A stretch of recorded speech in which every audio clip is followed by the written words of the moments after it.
நாங்குநேரி சட்டமன்ற தொகுதி அம்மா மக்கள் முன்னேற்றக் கழக வேட்பாளர் இசக்கிமுத்து ராஜாக்கல் மங்கலம் பஞ்சாயத்திற்குட்பட்ட சிறுமளஞ்சியில் தீவிர பிரச்சாரம் மேற்கொண்டார். அப்போது அவருக்கு பெண்கள் பொன்னாடை அணிவித்து மலர் மாலை சூட்டி ஆரத்தி எடுத்து உற்சாக வரவேற்பளித்தனர்.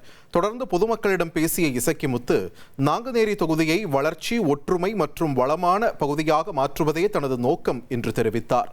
தொழில் வளர்ச்சி, அமைதியான வாழ்க்கை மற்றும் அனைத்து அடிப்படை வசதிகளும் கிடைக்கும் வகையில் திட்டங்கள் செயல்படுத்தப்படும் என்றும் அவர் வாக்குறுதி அளித்தார். நீங்க எம்எல்ஏ பார்க்கணும்னா வேற எங்கேயும் போக வேண்டாம், அண்ணனை பார்த்தா போதும். அடுத்த நிமிஷம் நான் அதுக்கு தேவையான எம்எல்ஏ என்ன செய்யணுமோ அது அந்த வேலை நடந்துடும். இதற்கு மேல நான் பெரிய வாக்குறுதி எதுவும் கொடுக்க வேண்டியதில்லைன்னு நினைக்கிறேன். நமது பகுதி மக்களுக்கு நமது தொகுதியை பொறுத்தவரையில வளம், வளர்ச்சி, ஒற்றுமை, இது இந்த இசக்கிமுத்து வந்ததுக்கு அப்புறமா இது ரொம்ப நல்லா இருக்குது. நாங்குநேரி தொகுதிக்குள்ள வந்து நம்ம குடியிருக்கணுங்கிற எண்ணம் தமிழ்நாட்டில் உள்ள எல்லா மக்களுக்கும் நம்ம உருவாக்கணுங்கிறது தான் என்னுடைய ஆசை.